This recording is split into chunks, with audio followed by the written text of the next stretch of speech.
안녕하세요. 공준모에서 수리 영역을 강의하는 김은기라고 합니다. 이 강 두 번째 수열 추리에 대해서 강의 진행해 보도록 하겠습니다.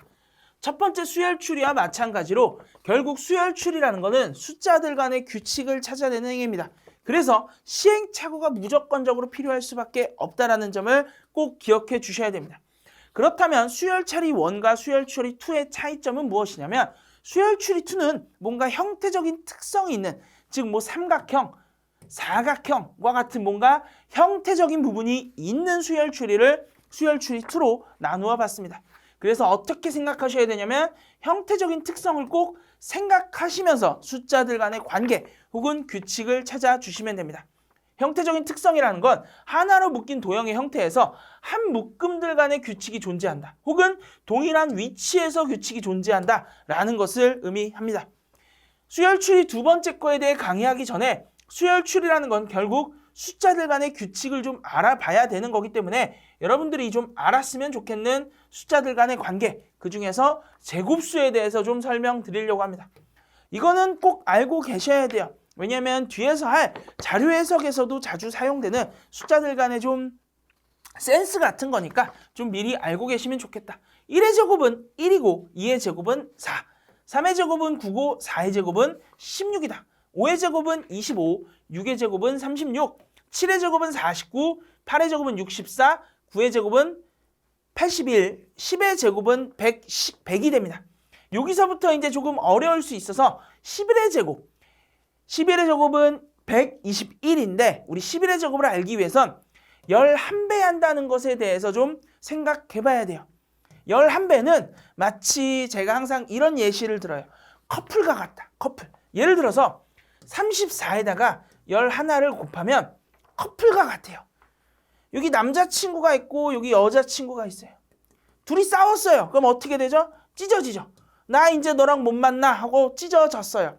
그리고 나서 이제 저는 이제 남자니까 남자인 친구가 저한테 와서 자기 여자친구에 대해서 막 뭐라 그래요. 아니 그 친구가 말이야 나한테 이렇게 했고 이렇게 했고 저렇게 했어. 막 이제 뭐라 그래요.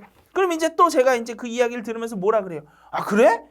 그 여자애가 잘못했네 라고 하는 순간 이 남자친구, 이 남자인 애가 뭐라 그래요. 네가 뭔데 나의 여자친구에 대해 욕을 하냐 하면서 둘이 편을 먹죠. 그래서 어떻게 된다? 다시 붙어버려요. 이게 바로 11의 배수예요. 무슨 소리냐? 34에다가 11을 곱하면 서로 한번 찢어주시고 그 사이에다가 둘을 합친 값을 넣어주시면 11의 배수가 됩니다. 이건 바로 11의 제곱에도 그대로 적용되겠죠.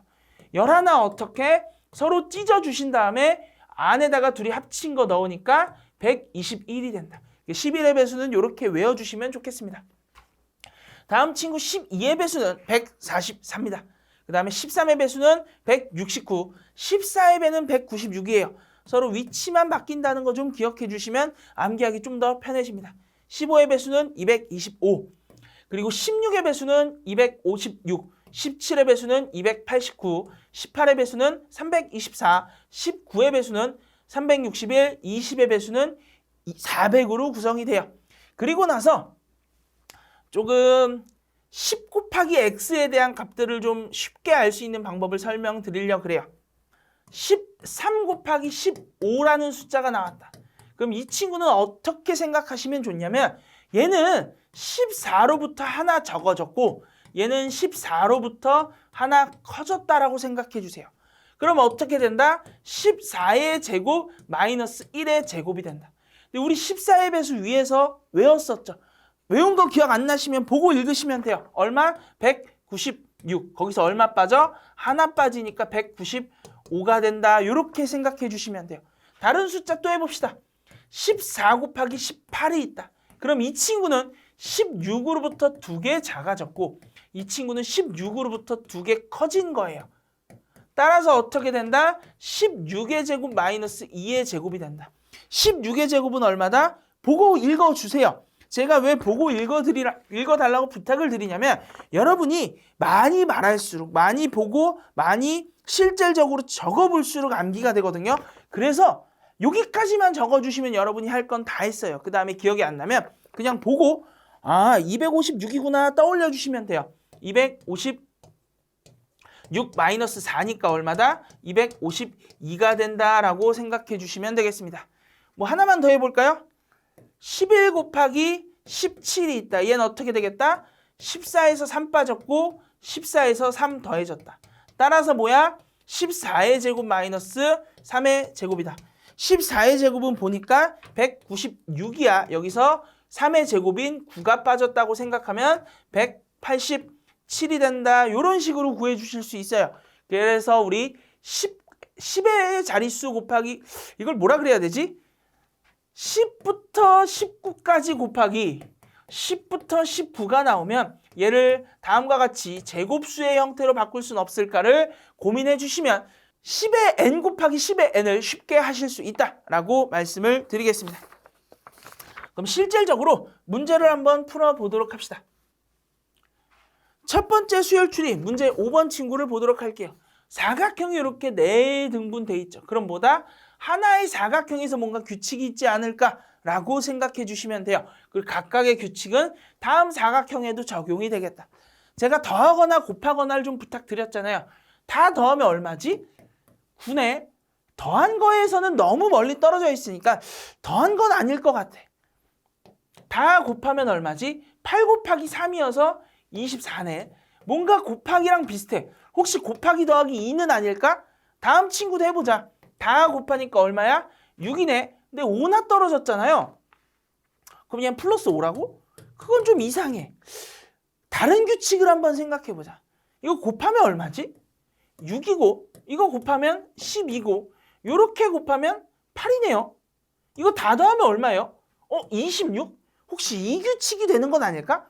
2 곱하고 나니까 6 곱하고 나니까 3 다 더하면 얼마지? 11. 아, 곱하기만 하는 게 아니라 곱한 걸 서로 더해준 값이 되는구나 라는 것까지 규칙을 찾아낼 수 있습니다. 다음 친구 20, 15, 12 다 더하니까 20 더하기 15 더하기 12. 아, 47 맞네. 규칙이 정확하다는 걸 알 수 있습니다. 따라서 곱하기 6, 2 곱하기 3이어서 6, 3 곱하기 5여서 15, 2 곱하기 5여서 10. 이 세 개를 더해주면 우리가 찾고 싶은 답을 찾을 수 있겠죠. 다 더해보면 31더라. 정답을 3번으로 체크해 주시면 되겠습니다. 다음 친구 문제 6번 보도록 할게요. 문제 6번 친구. 얘도 사각형이 위치가 돼 있으니까 이 사각형 내부에서 뭔가 규칙을 찾아야 되지 않을까를 한번 생각해 주시면 됩니다. 앞에 있는 친구 둘이 더하고 2로 나누면 3이 돼요. 그럼 얘도 혹시 둘이 더하고 2로 나누니까 6이 되네요. 그럼 다음 친구도 이렇게 생각할 수 있어요. 둘이 더하고 2로 나누면 8이 되겠구나. 얼마가 들어가야지 8이 될까? 10이 들어가야 된다. 해서 정답을 바로 3번으로 체크하실 수 있으면 가장 좋습니다. 뭐 이게 안 되면 그냥 여러 가지 본인이 생각해 보는 거예요. 그래? 이렇게 해서 2를 만들 수 있는 방법은 뭐가 있을까? 둘이 더하면 11이네. 11은 안 될 것 같고 그러면 마이너스 2 빼는 건가? 이러면서 여러 가지 상상을 해보시는 거예요. 상상을 해보다가 내가 규칙이 될 수 있는 걸 찾으면 다음 규칙에 그대로 적용해보고 그래서 그거를 정답으로 내시면 된다. 이렇게만 꼭 생각해 주시면 되겠습니다. 다음에 문제 7번 친구를 보도록 하죠. 문제 7번. 이 친구는 숫자의 배열을 뭔가 확인해 보래요. 근데 제가 동일한 위치 간의 규칙이 있을 수도 있다. 동일한 위치끼리의 규칙이 있을 수도 있다 그랬죠.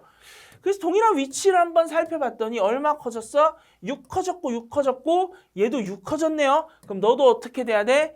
6이 커져야겠다. 그래서 정답을 바로 3번으로 체크해 주시면 됩니다. 다음 친구도 이제 한번 볼게요. 동일한 위치 간의 규칙이 있을 수도 있고 혹은 자기 내부에서 규칙이 있을 수도 있어요. 동일한 위치 2 커졌네. 근데 얘는 마이너스 2야. 그리고 얘는 2네. 그럼 혹시 여기도 마이너스 2고 여기도 2고 여기도 2인가? 아, 여기에서 2가 성립이 안 하네요. 이 규칙은 아닌가 보다. 내부적으로 한번 살펴보자. 일단 이 친구가 제일 크니까 두 개를 뭔가 짝짝꿍 하면 30을 만들 수 있지 않을까? 내가 아는 건 더하는 거 13. 13으로 30을 만들려면 17을 추가로 더해주라는 거네. 뭐 이거 곱하기 2에서 1 더하라는 건가? 혹시 여기에도 적용되는 거 있나? 13. 아까 이거 곱하기 2에서 플러스 12에서 1 더해주면 더하기는 아닌 것 같다. 곱하기로 한번 접근을 해볼까? 40이네. 40에서 10이 빠졌구나. 이 친구 곱하니까 얼마야? 42네. 42에서 10이 빠졌네요. 아, 곱하고 10 빼는 거구나. 여기서 어떻게? 먼저 10을 더해줘요. 24. 이거 곱한 게 24가 나와야 돼. 여기 얼마 들어가야겠다? 6 들어가야겠다 해서 정답을 1번으로 체크해 주시면 되겠습니다. 이렇게 수열 추리 문제는 규칙을 제가 찾아내는 게 가장 중요해요. 그러니까 규칙이 위에서처럼 문제 6번처럼 한 번에 확 보이는 경우도 있어요. 근데 안 보이는 경우들이 더 많을 거예요. 그럼 어떻게? 다음과 같이 계속 시행착오를 겪는다. 내가 답을 한 번에 찾을 수 있으면 가장 좋아요. 그런데 그러지 못하는 경우들도 있다는 점을 꼭 생각해 주셔야 되고, 수열추리 1에서도 설명드린 것처럼 한 2번 정도, 시행착오는 많아야 3번 정도만 겪는다라고 생각해 주세요. 그리고 3번을 겪었는데 내가 뭔가 보이지 않는다?